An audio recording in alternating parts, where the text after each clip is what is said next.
Mes chers amis, vous aurez à décider dans les prochains instants si M. Couillard, à l'émission Tout le monde en parle de dimanche dernier, s'est livré à une forme d'intimidation contre son peuple.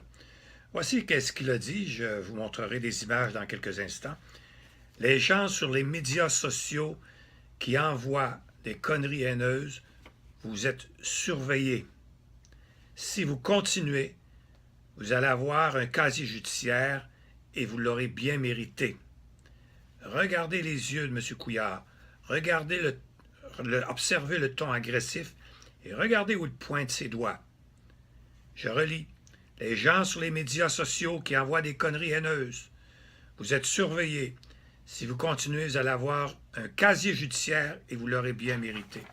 Alors permettez-moi de vous faire écouter ce qu'il a dit dimanche dernier. Voici. On peut tout prévenir. Et là, faisons attention, on ne peut pas tout prévenir. Mais les gens sont surveillés. Les gens sur les médias sociaux qui envoient des conneries là, sont surveillés. Haineuses sont surveillés. Mais si vous continuez, vous allez avoir un casier judiciaire et vous l'aurez pour toute votre vie, puis vous l'aurez bien mérité. Alors, les gens sont vérifiés, surveillés. La limite, c'est l'appel à la violence. Alors, voilà notre premier ministre. Monsieur le premier ministre, en vertu de quoi vous vous êtes permis de dire de telles choses? Premièrement, vous dites qu'on est surveillé sur les médias sociaux. On serait surveillé, selon les forces, d'après vous, par les forces policières et le service de renseignement. Croyez-vous vraiment que les forces policières vont écouter tout ce qui se passe sur Facebook puis le service de renseignement? Non, c'est la délation. On en a parlé la semaine dernière. On fait appel, ni plus ni moins, qu'aux délateurs. Comme ça se faisait durant la dernière guerre mondiale, les voisins dénonçaient leurs voisins. Et ici, tous ceux qui n'aiment pas quelqu'un, qui écrit des propos qu'on pense être haineux, vont délater. Alors, c'est très grave. Deuxièmement, vous dites qu'on va avoir un casier judiciaire. Vous ne pouvez pas dire ça, parce que c'est pas vous qui allez déterminer s'il y a une sentence. Puis avant d'arriver au casier judiciaire, il faut qu'il y ait une plainte, que le policier examine la plainte, et ensuite, ça s'en va au procureur de la Couronne pour lui décide si oui ou non on est en face d'une propagande haineuse, une connerie haineuse. C'est pas un crime, nécessairement. Parce ce qui est un crime, c'est la propagande haineuse. D'inciter quelqu'un au meurtre, au génocide ou à la haine, ça, c'est un crime. Et je vous ai expliqué qu'il faut que ce soit une question qui n'est pas d'intérêt public. Il faut que ce soit relié au mensonge, donc. Il faut que ce soit fait de mauvaise foi. Alors, il y a toutes sortes de critères. Mais vous avez semé la peur. La peur, laissez-moi vous lire un courriel que j'ai reçu. J'ai reçu plusieurs courriels, mais je voudrais vous en lire un, en particulier d'une personne qui était prête à travailler avec nous au mouvement Liberté-Nation et qui me dit ceci. « Bonsoir, M. Bertrand. » Lundi, hier soir.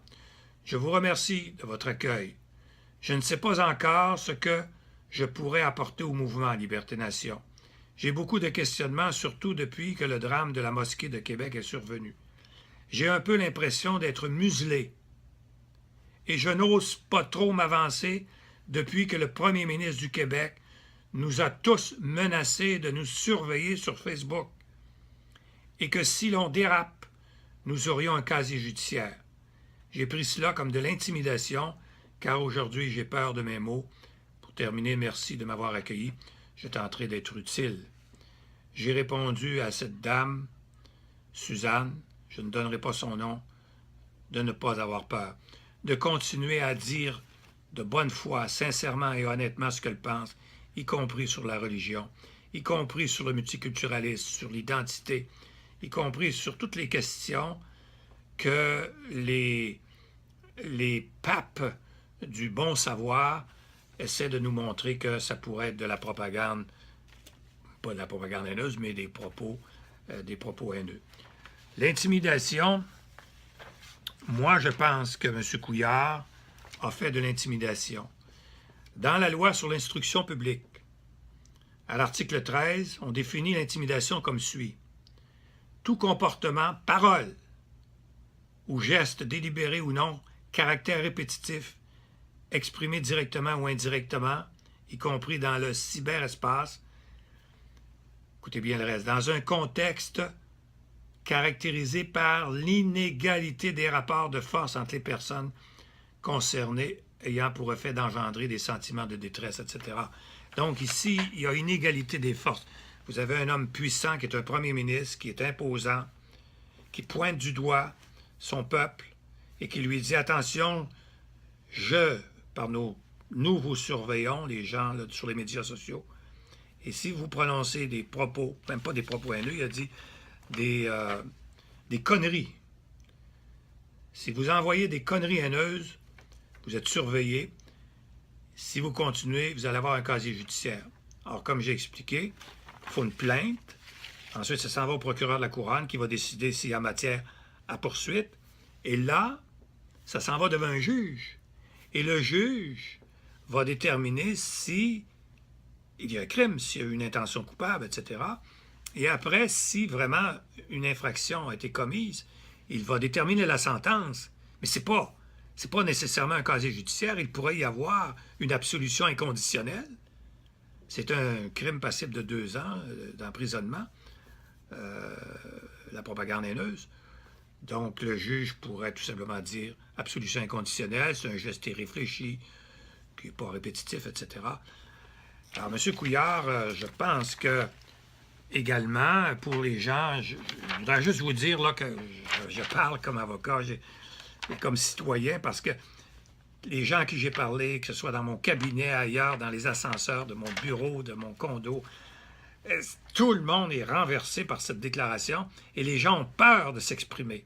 On ne sait pas où aller parce que la majorité de la population est vulnérable. Les gens ne connaissent pas la loi, puis même les avocats ne connaissent pas toutes ces dispositions qui touchent les propos haineux. Et on a 19 % d'analphabètes purs, et il y en a 49 % de fonctionnels. Mon père lui-même est un analphabète, je sais comment on fonctionne. Quand on est un analphabète, on fonctionne juste par ce qu'on entend puis ce qu'on voit. Et quand on voit M. Couillard, on a peur.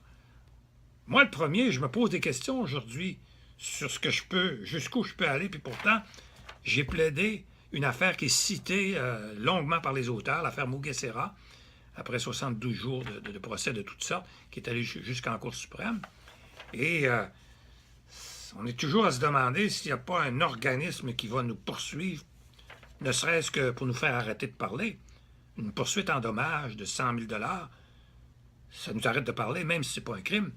Donc, mais malgré ça, je vous dis, parlez, dites ce que vous avez à dire, mais dites-le sincèrement, honnêtement, pas dans le but de nuire à quiconque, pas dans le but de semer la haine, le mépris ou le ridicule, pas dans le but de faire haïr une religion ou peu importe laquelle. Et rappelez-vous les propos que je vous ai donnés dernièrement, que je vous ai cités, du juge Jean-Louis Beaudoin, l'ex-juge Jean-Louis Beaudoin, qui dit « Le jour où cette liberté de presse, là, la liberté d'opinion, n'existe plus, et où le dirigeant n'est plus comptable, le dirigeant, c'est M. Couillard, qui s'érige en seul juge de ce qui est bon ou mauvais pour le peuple, est le jour où meurt la démocratie. » Donc, on doit, nous, se révolter contre ces propos, puis on doit dire à nos dirigeants, ne faites pas comme on est en train de faire en France actuellement. On poursuit tout le monde en France pour les arrêter de parler.